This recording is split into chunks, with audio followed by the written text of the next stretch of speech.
customer demographics. And this is where we understand who is the customer, what are they using it for, and why are they buying it.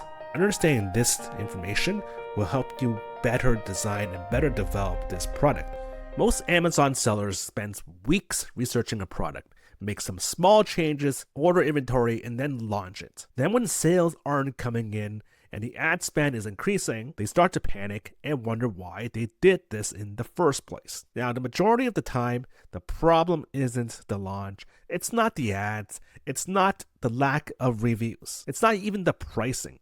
It's that they built the wrong product without ever really asking the questions: who is the customer? What are they looking for? And what do they actually want? Now, for example, if you're selling a French press and you're developing the product based on the analysis of coffee makers itself, then you're essentially targeting everyone who drinks coffee, but you're not targeting anyone specific. Today, I'm going to show you a product development strategy, one that's built to convert better, lower ACoS, increase conversion rate, and maximize your probability of success. All this is going to be done without even a single dollar spent on inventory, because your inventory should be your last step for selling and not testing. This is part 3 of a 3-part product research series. If you haven't watched my last video on product discovery or product validation, I highly recommend going back and watching that first, because this is a direct continuation of those videos. There's a link in the description for you to check out. Today we're going one step further. We're talking about how to develop a product properly. If you're guessing or assuming, then you're essentially gambling with your inventory. Now, the main keyword I want you to keep in mind throughout this entire video is intent. Most sellers develop reactively. They see a bestseller, they copy it, they hope the market has room for one more seller. That's not going to work. The sellers who win, they develop proactively. They make deliberate decisions about every single element of their product before moving forward. That's what we're going to do today. So let's get into it. Now, most videos you watch or from other experts, they will tell you to look into product reviews and try to understand what people are complaining or dissatisfied about. There is some truth to that, and that's very important, but that is the absolute surface level of processing data. Think about it like this. If you're selling a desk organizer, you're not selling to everyone who owns a desk. You're selling to a specific individual. A business professional, for example, who hates clutter. Someone who loses their keys or their phone or their watch daily. Someone who wants their workspace to look clean and premium. This will serve as the foundation for how we approach product development. I'll walk you through 2 methods to gather and process this data. Alright, the old way of doing this was to look at the listing, click on the reviews, and look through each review to see what the problem is and how we can make a better product. This is the old school way of doing it. I'm going to show you the newer way of doing it that Amazon provides, which is looking at the AI summary of it. And you can see that it gives you a kind of a breakdown, a paragraph about the reviews that's summarized. And you can see the main problems based off of what Amazon detects as the common denominator, let's say, or the most common issue.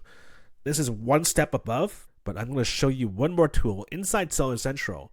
Okay, so inside Seller Central, what you want to do is go to the menu and go down to Growth and click on Product Opportunity Explorer. Inside here, what we want to do is search for the keyword that most describes your product.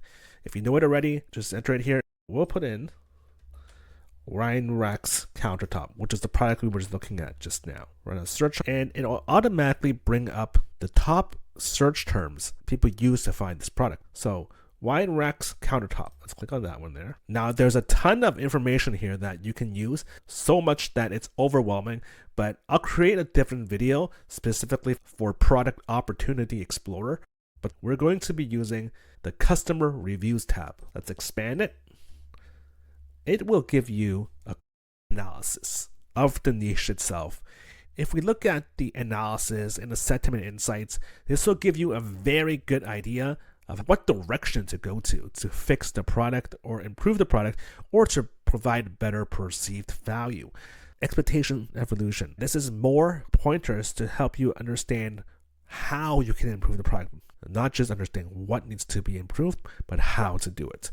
We can also get strategic insights. Again, more details on the direction you need to go to improve the product to provide more perceived value. Now, we can stop here and start the development process. However, there is still much more we can do to analyze and interpret the customer review data. The next factors we want to take a look at is who's buying this product, what motivates them to buy it, where are they using it, and how are they using it. If we understand all of this, then we can differentiate with a better intent and create not just an improved version, but a whole product that is designed with the customer avatar in mind. So let's jump back into Product Opportunity Explorer. All right, now that we have a better understanding of the customer reviews, let's take a look at top product features.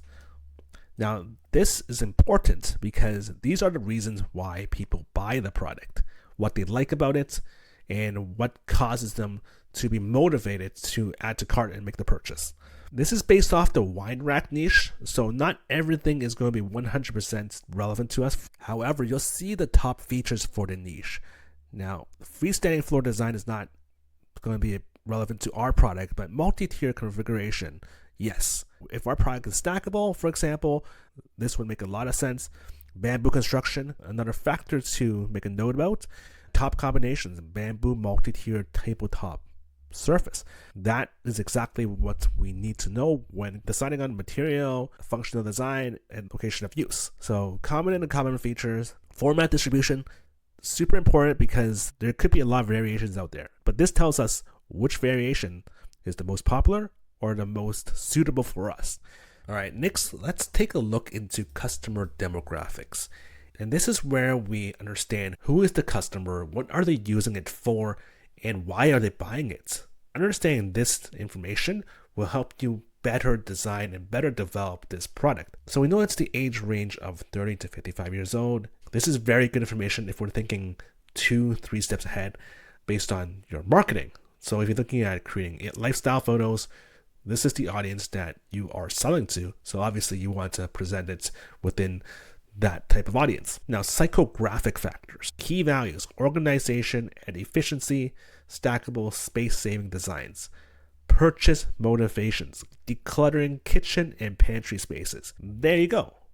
So you have to understand, we're not just creating a product, we're trying to understand why they buy it, which is to save space and to declutter the kitchen and pantry areas. So with that in mind, if you were to create this product in a way where it can do these objectives better, then you're essentially creating a better product on top of the stability or sizing or materials.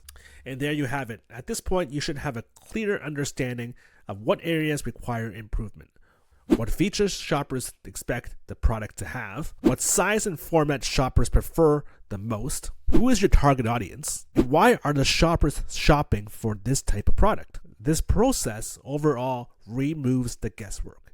However, it doesn't guarantee success. And honestly, nothing does. But what it does do, it stacks the deck in your favor before you spend a single dollar on inventory. Now, if you can answer these questions with your product and your listing, you will be 90% better off than your competitors who are just trying to sell another product. In the next video, I'll use AI to process this data so we can analyze it more deeply and develop a product that matches these customer profiles. So make sure you subscribe if you want to follow the full series. And if you got any questions about this or anything else, drop in the comments. I read every single one of them and I might make a video about it as well. Once again, thank you for being here and I'll see you on the next video.